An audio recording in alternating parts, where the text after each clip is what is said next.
अस्सलाम वालेकुम व्यूअर्स, मैं Sarfaraz and welcome to real smart marketing new video. आज की वीडियो जो कि DHA phase 3 army allocation block E के हवाले से है। इससे पहले हम आपके लिए डी ब्लॉक की डेवलपमेंट की वीडियो अपलोड कर चुके हैं। आज की वीडियो में ई ब्लॉक में अब तक की डेवलपमेंट के साथ साथ करंट प्राइसेस पे बात होगी।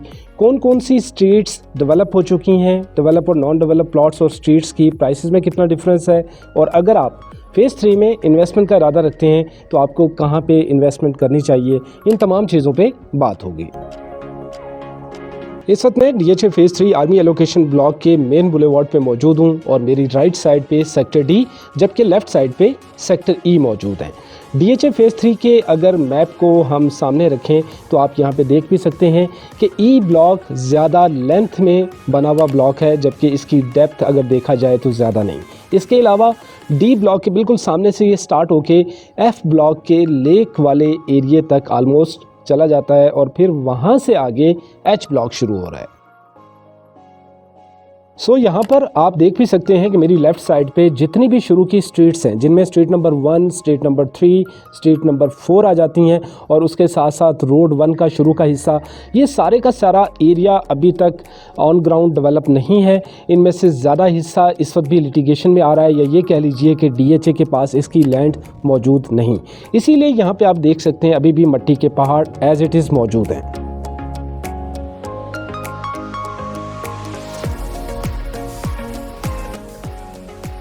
और इस वक्त में ई ब्लॉक अगर आप मैप को सामने रखें तो मैं आपको बता सकूं कि ये जो रेड मार्क किया गया एरिया है, बेसिकली ये मस्जिद के लिए जगह है और मैं इस वक्त इस पॉइंट पे मौजूद हूं।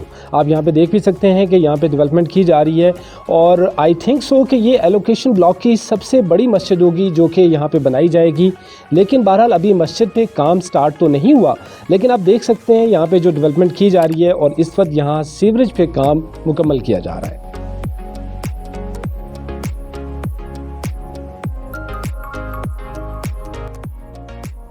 तो अभी हम आपको मस्जिद की बैक साइड पर जो एरिया बनता है, जो डेप्थ वाला एरिया है, अगर आप मैप पे देखें तो आपको लेके चलेंगे और यहाँ की डेवलप स्ट्रीट्स अब तक की क्या सूरत हाल है आपको चल के दिखाते हैं। मस्जिद की बैक साइड पे अगर हम मैप को सामने रखें तो हमारे लिए ये चीज़ समझना आसान होगी कि यहाँ पे कौन कौन सी स्ट्रीट्स मौजूद हैं। यहाँ पे लाइक स्ट्रीट नंबर 5 मौजूद है, स्ट्रीट नंबर 6 मौजूद है, इसी तरह से स्ट्रीट नंबर 8, 9 और 10 मौजूद है, स्ट्रीट नंबर 11 मौजूद है, इसी तरह रोड 2 मौजूद है और स्ट्रीट नंबर 2 आ जाती है। अब मैं आपको बता देता हूँ कि ये तमाम एरिया 100% अभी तक क्लियर नहीं है, बल्कि स्ट्रीट नंबर 6 की अगर मैं बात करूँ तो इसका कुछ पार्ट, इसी तरह से स्ट्रीट नंबर 8, 9 और 10 की मैं बात करूँ तो इसका तकरीबन 30% हिस्सा, स्ट्रीट नंबर 11 अलबत्ता यहाँ पे 100% क्लियर हो चुकी है, स्ट्रीट नंबर 5 भी इसी तरह से 100% क्लियर है। रोड 2 की मैं बात करूँगा तो यहाँ पे 80 to 90% पार्ट रोड 2 का क्लियर है, जबकि स्ट्रीट 2 का अगर मैं देखूं तो यहाँ पे तकरीबन 50% पार्ट क्लियर है। तो ये बात बताने का मकसद ये है कि आपको ये चीज़ मालूम होनी चाहिए कि इन स्ट्रीट्स में भी अभी तक 100% क्लैरिटी मौजूद नहीं है, यानी कि इनकी लैंड 100% क्लियर नहीं है।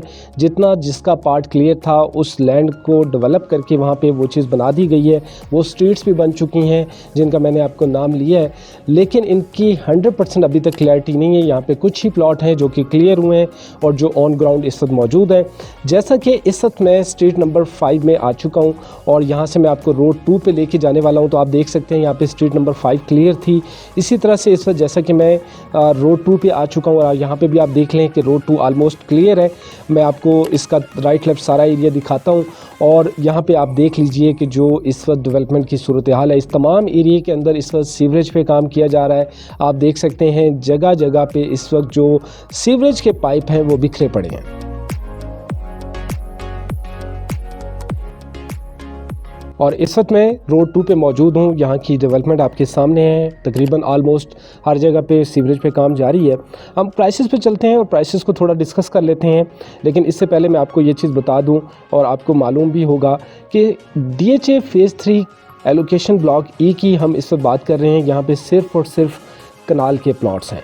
5 मरला 10 मरला के प्लॉट सिर्फ और सिर्फ सेक्टर जी में आ जाते हैं। और सेक्टर जी पे जिस वक्त हम वीडियो बना रहे होंगे तो यकीनन हम इसको डिस्कस भी करेंगे। लेकिन इस वक्त क्योंकि ई ब्लॉक की प्राइसेस की बात हो रही है तो मैं आपको बताता चलूँ कि इस वक्त मैं जिन स्ट्रीट्स में मौजूद हूँ, ये जो रेडी स्ट्रीट्स हैं या कह लीजिए कि जिनकी लैंड क्लियर हो चुकी है, जहाँ पे डेवलपमेंट का काम जारी है, और ख़ास तौर पर वो प्लॉट्स के जो यहाँ पे बन चुके हैं, जो क्रिएट हो चुके हैं, इनकी प्राइसेस इस टाइम पे 2 करोड़ या 2 करोड़ से ज़्यादा डिमांड की जाती हैं। और जो लैंड अभी तक क्लियर नहीं हुई, या ये कह लीजिए कि जिनकी स्ट्रीट्स अभी तक क्लियर नहीं है, जहाँ पे डेवलपमेंट अभी तक स्टार्ट नहीं हुई, वहाँ पे जो प्राइसेस हैं वो 170 से स्टार्ट होकर 180 की ब्रैकेट में है। तो इसमें थोड़ा बहुत प्लस माइनस यकीनन हो सकता है, लेकिन जो प्राइसेस थी वो मैंने आपके सामने रख दी हैं। अब बात आ जाती है नेक्स्ट कि हमें यहाँ पे क्या इस टाइम पे इन्वेस्टमेंट करनी चाहिए, तो हम इस पर भी बात करेंगे। लेकिन हम मज़ीद आगे की तरफ बढ़ते हैं और आगे हम आपको जो बाकी का एरिया है वो भी चल के दिखाते हैं, एंड देन उसके बाद हम ओवरऑल एट दी एंड जाके जो इन्वेस्टमेंट अपॉर्चुनिटीज़ हैं उस पर भी बात करेंगे।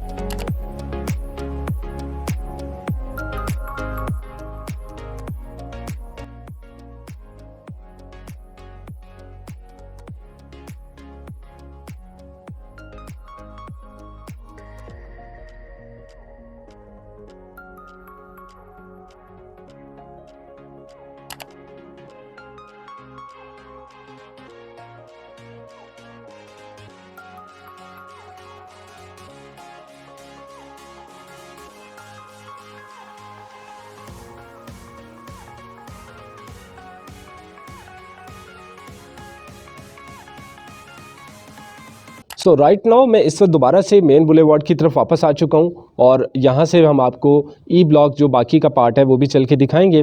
लेकिन इसके साथ साथ मैं आपको मेन बुलेवार्ड के बारे में थोड़ा सा बताता चलूँ कि ई ब्लॉक का नेक्स्ट पार्ट जहाँ पे अगर आप जो लैंड रखी है वो आपको रोड 5 मिलेगी। इसी तरह से स्ट्रीट नंबर 14 पे इस वक्त मैं मौजूद हूँ, 17 और 18 मौजूद है। मेन बुलेवार्ड तो इस वक्त मैं इस लोकेशन पे आ चुका हूँ और आप यहाँ पे देख रहे होंगे कि मैं दोबारा से उसी मेन बुलेवार्ड पे आ चुका हूँ, जब हम आगे की तरफ आपको लेके जाएंगे तो वहाँ से आपको जिस लोकेशन पे मौजूद हूँ और इसकी बैक साइड पे जितनी स्ट्रीट्स बनती हैं में बन चुका है, लेकिन हम आपको दिखाएंगे इसकी कनेक्टिविटी। इसके अलावा अभी तक हम इन्वेस्टमेंट अपॉर्चुनिटीज़ की बात करेंगे कि अगर ई ब्लॉक के अंदर आपको इन्वेस्टमेंट करनी पड़े या अगर आपके पास यहाँ पे प्लॉट मौजूद है तो आपको कौन कौन से डिसीजन लेने चाहिए। तो वो तमाम व्यूवर्स जो कि मेरी वीडियोस रेगुलर देखते हैं और मेरे से कांटेक्ट में हैं, मैं हमेशा से उनसे एक ही बात करता हूँ कि जब भी मैं अपना ओपिनियन दे रहा होता हूँ तो बहरहाल वो मेरा अपना ओपिनियन है, डिसीजन एट द एंड आपने खुद करना है। DHA फेज़ 3 को मैं हमेशा से DHA फेज़ 4 के साथ कंपेयर करता हूँ, और उसके पीछे बड़ी वजह ये भी है कि DHA फेज़ 3 के मोस्टली अलॉटी भी वही हैं जिनको पहले DHA फेज़ 4 के अंदर प्लॉट दिया गया था, और बाद में ये कहते हुए यहाँ पे शिफ्ट किया गया कि DHA फेज़ 3 को DHA फेज़ 4 से पहले डिलीवर किया जाएगा। इसके अलावा लोकेशन की अपनी इम्पॉर्टेंस बनती है। DHA फेज़ 4 की बहरहाल अपनी इम्पॉर्टेंस है, वो सिटी के करीब है, कैंट के ज़्यादा करीब है, लेकिन DHA फेज़ 3 की लोकेशन आउटस्टैंडिंग है। ये बिल्कुल DHA फेज़ 2 के अपोजिट बनता है, गीगा मॉल के बिल्कुल सामने से इसकी एंट्रेंस मौजूद है। इसकी बैक साइड पे बैरिया फेज़ 7 और बैरिया फेज़ 8 आ जाता है, और उसके अलावा फ्यूचर में बहुत जल्द जब यहाँ पे रिंग रोड बनेगा तो उसका बहुत बड़ा इम्पैक्ट DHA फेज़ 3 पे आएगा। तो ओवरऑल लोकेशन का मैंने आपको आइडिया दे दिया। इसके अलावा फेज़ 4 के अंदर जैसा कि आपको मालूम है कि वहाँ पे सेक्टर A, B और C रेडी फॉर पोजेशन है, तो जल्द वहाँ पे जब पोजेशन आ जाएगी तो DHA की इस वक्त तमाम तवज्जो DHA फेज़ 3 की तरफ रहेगी, और फ्यूचर में हम उम्मीद भी करते हैं कि फ़ेज़ 3 के ऊपर ख़ास तौर पे तवज्जो दी जाएगी। इसके साथ साथ मैं आपको ये चीज़ बताता चलूँ कि फ़ेज़ 3 के अंदर जितने भी लैंड के इश्यूज़ हैं वो बहरहाल अपनी जगह पे रहेंगे, और हम उम्मीद करते हैं कि DHA की इंतज़ामिया इस वक्त DHA फेज़ 3 पे अपनी मुकम्मल तवज्जो देगी और यहाँ पर हरगिज़ भी अपना लेक ऑफ इंटरेस्ट शो नहीं करवाएगी। मैं ये समझता हूँ कि DHA फेज़ 4 में जो काम इस वक्त मुकम्मल हो चुका है, इसके बाद सारी की सारी तवज्जो DHA फेज़ 3 की तरफ रहेगी, जिससे यकीनन पॉजिटिव इम्पैक्ट आने के चांसेस मौजूद हैं। और जहाँ तक लैंड क्लियरेंस के इश्यूज़ हैं तो उस पर भी मैं आपको बताता चलूँ कि हम वैसे तो काफ़ी अरसे से सुनते चले आ रहे हैं कि DHA इंतज़ामिया इस वक्त यहाँ पे काफ़ी सारी परचेजिंग कर चुकी है, बहुत सारे पैचेस DHA क्लियर करवा चुका है, लेकिन जैसे ही कोई बड़ा पैच क्लियर होता है तो उस पर DHA यहाँ पे डेवलपमेंट का काम स्टार्ट कर देता है। तो अभी फ़िलहाल के लिए लैंड के जो इश्यूज़ हैं, हम उम्मीद कर रहे हैं कि इसके ऊपर DHA की इंतज़ामिया जल्द से जल्द तवज्जो देगी और बहुत जल्द यहाँ पर हमें पॉजिटिव इम्पैक्ट नज़र आएगा, ख़ास तौर पे डेवलपमेंट की शक्ल में। और एट दी एंड जहाँ तक इन्वेस्टमेंट की बात है, तो उसके ऊपर मैं हमेशा से अपने व्यूवर्स को, अपने क्लाइंट्स को यही कहता चला आ रहा हूँ। जब यहाँ पे प्राइसेस 150 और 160 की ब्रैकेट में थी, तब भी मैं ये बात कह रहा था कि यहाँ पे बहुत सारा जूस मौजूद है। और आज की डेट में भी जब प्राइसेस 210, 220 तक पहुँच चुकी हैं, तो अगर आप इसको कंपेयर करते हैं DHA फेज़ 4 के साथ, जहाँ पर रेडी प्लॉट की प्राइस इस टाइम पर 250 और 270 के बिटवीन है, लेकिन आने वाले दिनों में, आने वाले साल के अंदर, 1.5 साल के अंदर, ये जो 4 to 5 मिलियन का गैप चल रहा है DHA फेज़ 3 और फेज़ 4 के दरमियान, ये गैप ओवरकम होगा। यहाँ पे भी प्राइसेस ऊपर जाएंगी और ये जो 4 to 5 मिलियन का इंक्रीज़ यहाँ पे एक्सपेक्टेड मैं समझता हूँ कि मौजूद है, तो ये गेन यकीनन आप इससे फ़ायदा उठा सकते हैं। DHA फेज़ 3 अगर रेडी प्लॉट के अंदर इन्वेस्ट किया जाए तो मैं समझता हूँ सबसे बेहतरीन इन्वेस्टमेंट होगी।